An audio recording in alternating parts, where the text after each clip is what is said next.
Assalamualaikum warahmatullahi wabarakatuh. Anak semuanya, bagaimana kabarnya? Sehat luar biasa. Bertemu kembali dengan pendidikan agama Islam dan budi pekerti. Dalam hal ini kita akan membahas tentang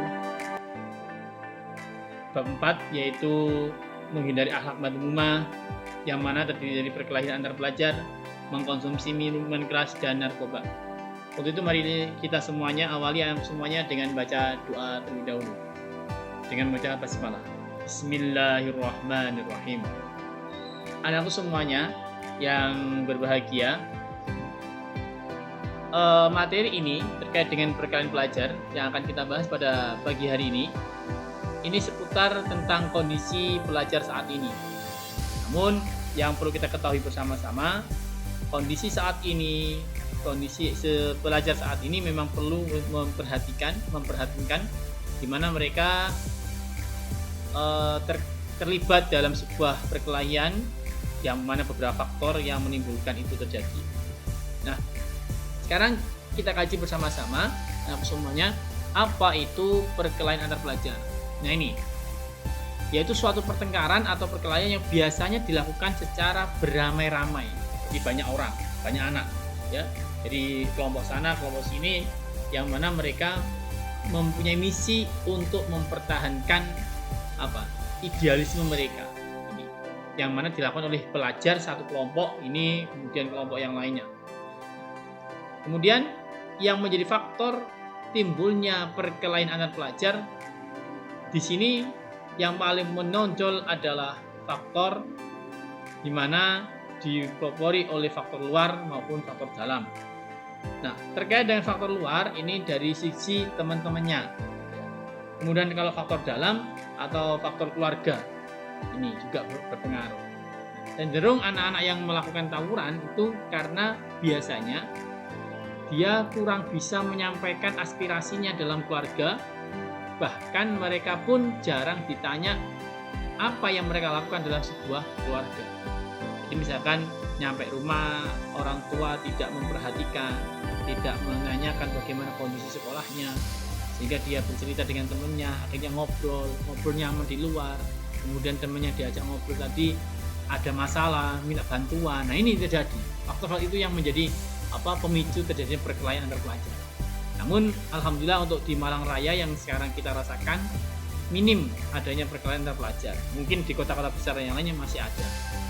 Nah, dan syukurnya lagi sekolah kita SMK PGRI 3 Malang ini ada aturan yang sangat mengikat untuk anak-anak sehingga mereka tidak melakukan yang namanya perkelahian antar pelajar, baik di dalam sekolah maupun di luar sekolah.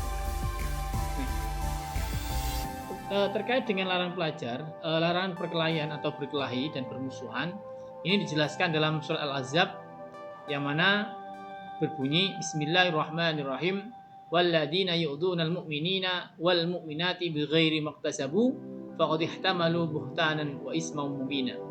Yang artinya, dan orang-orang yang menyakiti orang mukmin laki-laki dan perempuan tanpa ada kesalahan yang mereka perbuat, maka sungguh mereka telah memikul kebohongan dan dosa yang nyata.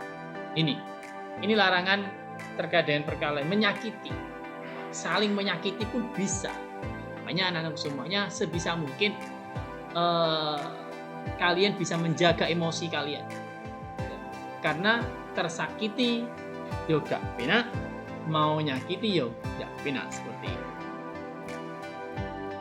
Dampak yang akan kalian rasakan nanti ketika kalian sebagai seorang pelajar kok sampai berantem, maka akan mengalami ketakutan. Setiap hari akan mengalami ketakutan. Kesana takut nanti ketemu dengan kelompok itu, kesini takut, mau wisata nanti takut dikeroyok. Nah, seperti itu. Selalu was-was hatinya. Kemudian ketika sudah terjadi, maka akan timbul cedera. Baik cedera fisik kalian maupun cedera hati kalian. Rasa emosi terus. Kemudian yang lebih parahnya lagi adalah tingkat kematian. Karena pelajar itu kalau sudah berantem, mereka membawa apapun yang mereka miliki, entah itu gear, entah itu rantai yang nggak dipakai, entah itu yang lainnya, ini bahaya. Makanya menimbulkan kematian juga. Kemudian mendatangkan kesulitan bagi orang lain. Orang yang mau lewat itu takut. Apalagi kemudian orang tua berhubungan dengan kepolisian, sekolah dengan kepolisian, ini juga akan menjadi dampak besar buat mereka yang berkelahi dengan pelajar. Kemudian kerusakan akan ada di sekitar kita, ya. Fasilitas umum yang ada di sekitar orang tawuran pasti akan rusak.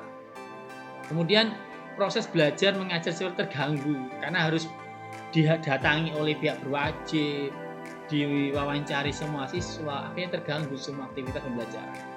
Kemudian nilai toleransi perdamaian juga tidak ada, serta mendapatkan kesengsaraan hidup baik pribadi maupun kelompok.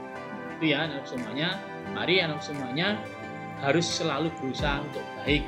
Nah, ini solusi bagaimana kita mampu menghadapi perkelahian pelajar biar tidak terjadi. Yang pertama adalah langkah preventif, yaitu pencegahan. Nah, ini bisa dilakukan dengan mendatangkan atau membangun nilai spiritualitas atau agama sebagai pedoman hidup. Kemudian menumbuhkan empati, menghilangkan tayangan kekerasan. Nah, kemudian represif, yakni memberikan sanksi yang terlibat dalam perkelahian dengan cara menerapkan hukum sesuai dengan KUHP yang ada. Biarpun pelajar itu pun juga ada aturan hukumnya. Kemudian kuratif, ini setelah terjadi maka dilakukanlah pendampingan bagi yang melakukan perkelahian untuk tidak melakukan lagi, didampingi, diberikan arahan biar mereka bisa berpikir bahwa perkelahian pelajar itu bisa mengakibatkan seperti ini loh. Nah, itulah yang diinginkan. Ya, jadi anak semuanya, mari kita terus jaga solidaritas kita bersama-sama. Mudah-mudahan generasi kalian, anak muda, generasi Z ini ya, menjadi generasi yang berprestasi tanpa taruhan. Saya kira itu anakku semuanya. Mudah-mudahan materi singkat ini menjadi bagian penting buat pembelajaran kita semuanya untuk lebih berhati-hati, untuk selalu menjaga kondusivitas sekolah kita dan juga kondusivitas lingkungan kita, kota kita. Terima kasih anakku semuanya, mudah-mudahan ada manfaat buat kita semuanya. Kita akhiri dan bacaan hamdalah bersama-sama. Alhamdulillahirabbil alamin. Sekian, assalamualaikum warahmatullahi wabarakatuh.